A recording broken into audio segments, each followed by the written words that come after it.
Assalamualaikum warahmatullahi wabarakatuh. Salam sejahtera. Terima kasih kerana sekali lagi bersama dengan saya daripada Broris Kitchen. Pada hari ini saya nak kongsikan dengan anda semua satu resepi yang mungkin semua orang dah tahu dan biasa memasaknya. Ini adalah salah satu daripada resepi yang akhirnya saya akan pilih bila saya tak tahu nak masak apa, iaitulah ayam masak kurma. Jom kita lihat apakah bahan-bahannya. Untuk ayam masak kurma, bahan yang kita perlukan adalah seekor ayam. Alhamdulillah semenjak pindah ke Ireland ini kami makan ayam segar, tidak lagi lah ayam beku seperti mana semasa di Finland dahulu. Kerana bekalan yang segar tu banyak. Selain daripada itu, kita perlukan bawang besar yang diiris bersama-sama dengan halia dan juga bawang putih yang dikisar. Sepatutnya ditumbuk tapi lesung batu saya belum sampai, masih lagi shipping. Kemudian sedikit daun pandan untuk mewangikan masakan, serai 3 sekawan, itu juga dengan sedikit asam keping, alhamdulillah yang dikirim oleh sahabat daripada Malaysia. Selain daripada itu, kita perlukan rempah kurma yang telah dibancuh bersama dengan sedikit minyak sapi, santan, diikuti dengan tomato, kalau tak ada pun tak apa. Begitu juga dengan sedikit kentang. Irish potatoes number 1. Alhamdulillah. Alhamdulillah di rumah baru kami ni dapatlah kembali memasak dengan api. Selama 4 tahun di Finland kami menggunakan induction. Kepuasan masak tu berbeza. Okay, kita masukkan sedikit minyak sapi. Bila minyak dah agak panas, bolehlah kita masukkan 3 sekawan ni. Saya pun tak tahu kenapa saya tak bubuh bunga cengkeh. Dan kita masukkan serai.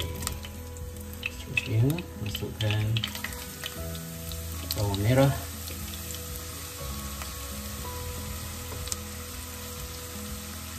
tumis sehingga wangi baunya. Alhamdulillah semenjak pindah ke Ireland baru seminggu ni, saya dapati harga barang dapur sangat-sangat jauh lebih murah.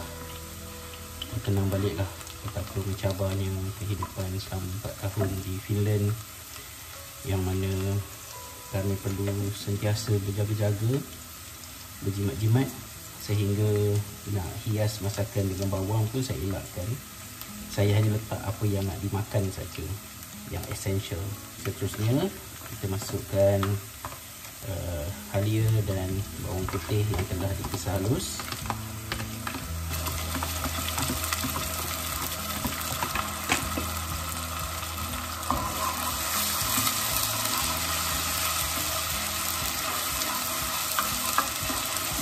Jadi kita masak ni, wallahualam, sebenarnya saya pernah makan kurma ayam yang sedap, yang saya suka, tapi saya masih lagi belum dapat memasak resepi yang menepati apa yang saya harapkan. So masih lagi terus mencuba daripada semasa ke semasa. Tengoklah. Okay, bila dah naik bau dan kita nampak bahan kisar tadi tu dah macam agak garing sedikit, bolehlah kita masukkan daun pandan beserta dengan asam keping. Asam keping tu kadang-kadang orang buat kemudian, sebab ada yang kata dia akan menyebabkan ayam tu jadi keras. Entahlah. Saya macam biasa, saya bukan chef. Saya hanya seorang lelaki yang memasak untuk keluarga. So standard saya ialah standard keluarga makan apa yang saya masak. Alhamdulillah. Okey, seterusnya kita masukkan pula serbuk kurma. Serbuk kurma yang saya pakai ni serbuk kurma adabi. Ikut apa yang ada. Kalau di Finland memang sangat bergantung kepada ingatan tulus ikhlas sahabat-sahabat yang dari semasa ke semasa rajin post kepada saya rempah-rempah ni daripada Malaysia. Alhamdulillah lepas. Tapi kalau di Ireland ni sebab ramai orang Malaysia, saya difahamkan rempah-rempah ni semua ada dijual banyak kedai. Okey, seterusnya kita masukkan ayam.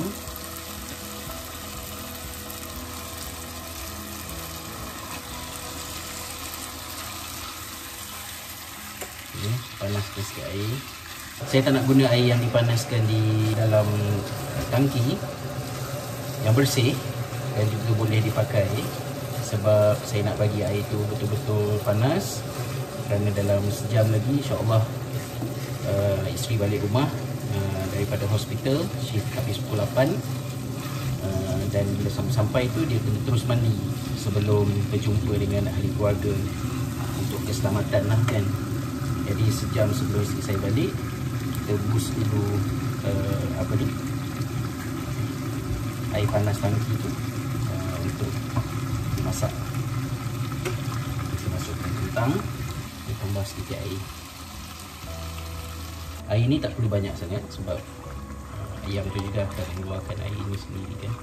Salah satu daripada apa yang saya cuba usahakan bila masak kurma ayam ni ialah yang saya tidak mahu rasa rempah tu overpowered.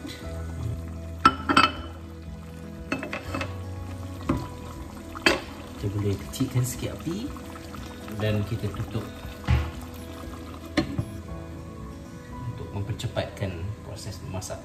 Dan bila kita pindah ke kediaman yang baru ni, memang berazam lah untuk pastikan supaya dapur kita tak kotor dan sukar untuk dibersihkan macam dapur kami di Oulu yang sukar untuk dijaga kerana design itu menyebabkan di kiri kanan stov tu ada banyak ruang yang boleh menyebabkan sisa makanan dan air terjatuh kan.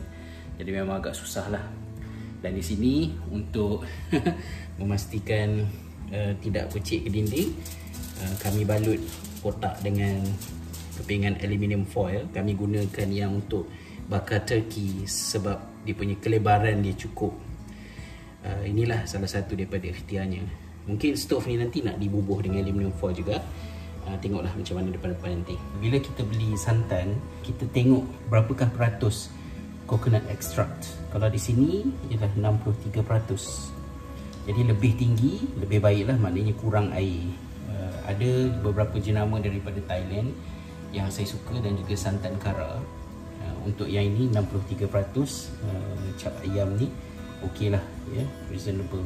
Tapi kalau 40%, 30%, bawah 50% tu macam merosakkan masakan kalau kita tak jaga kerana terlalu cair.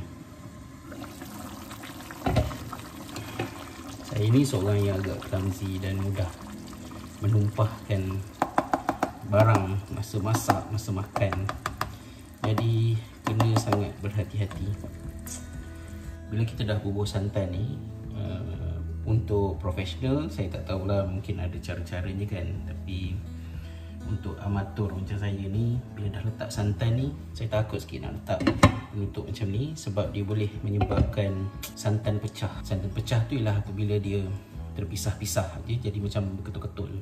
Gulai kurma ni selalunya akan dihiaskan dengan bawang besar yang merah tu, kita belah 4 dan kita masukkan. Begitu juga dengan cili hijau. Tapi saya takut benda tu tak dimakan. Saya tengah tak ada mood nak makan. Kalau saya letak ni tak ada orang makan dan akan sia-sia. Jadi tak payahlah, biar macam ni je. Nanti kita letak tomato di hujung je untuk mendapatkan ekstra sikit rasa masam-masam tu. Kita kena ubah cara kita memasak, biarlah kurang cantik sedikit, asalkan kita tidak membazir. Jangan bubuh benda-benda yang kita tak makan. Kalau table salt macam ni, biasanya dia tidak begitu masin. Saya lebih suka kalau gulai-gulai macam ni gunakan garam kasar. Okay. Dan yang terakhir, saya masukkan tomato. Oh, ada satu lagi. Untuk menambahkan aroma, kita letakkan daun ketumbar.